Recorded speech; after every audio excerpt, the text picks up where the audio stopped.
Hampir semua aktivitas pemrograman itu tidak bisa lepas dari yang namanya algoritma, yang sudah menjadi dasar dalam membuat suatu program. Nah, algoritma sendiri itu adalah suatu urutan atau alur yang dipakai dalam perhitungan atau pemecahan masalah secara sistematis. Ya, kalau dalam aktivitas pemrograman, algoritma seringkali dianggap sebagai logika dalam penentuan program yang akan dibuat. Nah, tapi apa hubungannya sebenarnya dari algoritma dengan pemrograman?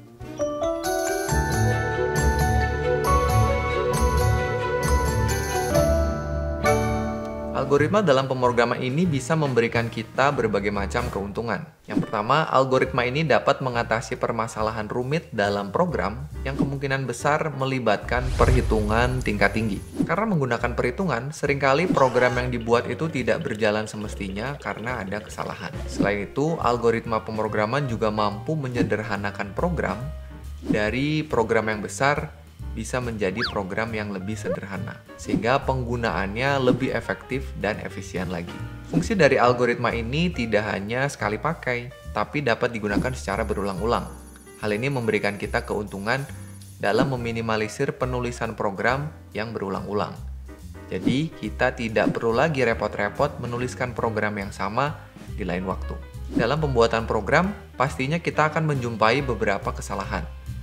Tentunya hal itu sangatlah wajar ya teman-teman ya. Dengan menerapkan fungsi algoritma, maka pencarian kesalahan tadi dapat lebih mudah serta dapat diperbaiki dengan cepat karena programnya itu sudah tertata dan tersusun dengan rapi. Nah, setelah tadi kita membahas definisi dan fungsi dari algoritma, sekarang kita lanjut ke macam-macam algoritma yang terdiri dari dua jenis. Ada algoritma searching, ya simpelnya searching itu adalah sebuah pencarian dalam sekumpulan data. Proses searching ini bisa dilakukan dengan dua cara. Ada yang disebut dengan sequential search dan juga binary search. Sequential search merupakan proses pencarian data dengan metode pencarian langsung. Ini kita lakukan dengan cara mencocokkan data yang akan dicari dengan semua data yang ada di dalam kelompok datanya. Proses pencocokan data dilakukan secara berurutan, satu demi satu, dimulai dari data ke satu hingga data yang ada di urutan terakhir. Sedangkan binary search adalah sebuah teknik untuk menemukan nilai tertentu di dalam sebuah array yang linear dengan menghilangkan setengah data pada setiap langkahnya. Binary search atau pencarian biner ini dilakukan dengan mencari nilai tengah. Melakukan sebuah perbandingan untuk menentukan apakah nilai yang kita cari itu ada sebelum atau sesudah nilai tengah tadi. Kemudian kita mencari setengah sisanya lagi dengan cara yang sama. Nah, kalau tadi searching, jenis algoritma berikutnya adalah sorting atau pengurutan data. Ya, data diurutkan dari yang terkecil sampai yang paling besar ataupun sebaliknya. Tujuannya supaya data tersebut jadi tersusun dengan rapi, terurut, dan juga teratur. Nah, untuk sorting ini ada 5 jenis, teman-teman. Yang pertama, ada yang disebut dengan bubble sort. Bubble sort adalah pengurutan data yang dilakukan dengan membandingkan antara data ke N dengan data ke N plus 1 atau antara data ke N dengan data ke N minus 1. Kemudian, jika datanya lebih kecil atau lebih besar, akan dilakukan pertukaran. Pada setiap iterasinya terjadi beberapa kali pertukaran atau bahkan tidak sama sekali. Jumlah pengulangan ditentukan oleh banyaknya data atau disebut juga dengan N. Tipe sort berikutnya adalah selection sort. Selection sort merupakan sebuah algoritma pengurutan yang secara berulang mencari data yang belum terurut dan mencari paling sedikit satu untuk kemudian dimasukkan ke dalam lokasi terakhir. Ya, lalu sorting ketiga ada yang disebut dengan insertion sort. Insertion sort dilakukan dengan cara menyisipkan sebuah angka ke posisi yang kita inginkan. Angka yang disisipkan itu sudah sesuai dengan urutan iterasinya. Dan jumlah iterasi ditentukan oleh banyaknya data atau juga N. Lalu berikutnya ada yang namanya quick sort.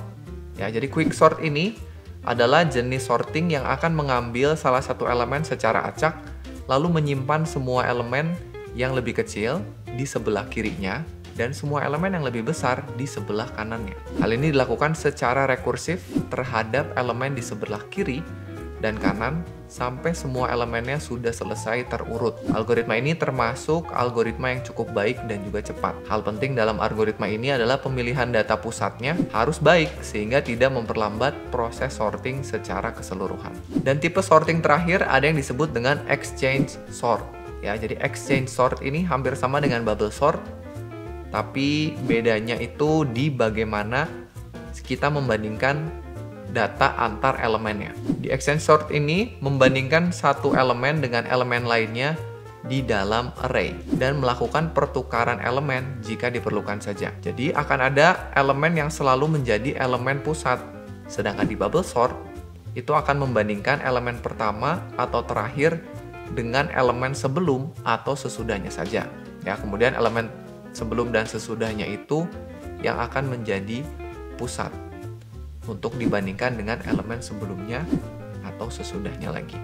Setiap programmer yang baik akan menggunakan cara yang paling efektif dan efisien dalam menyelesaikan suatu permasalahan. Dan untuk bisa melakukan hal tersebut, kita harus bisa meminimalisir kompleksitas dari algoritma yang kita gunakan. Kompleksitas suatu algoritma itu dibagi menjadi dua.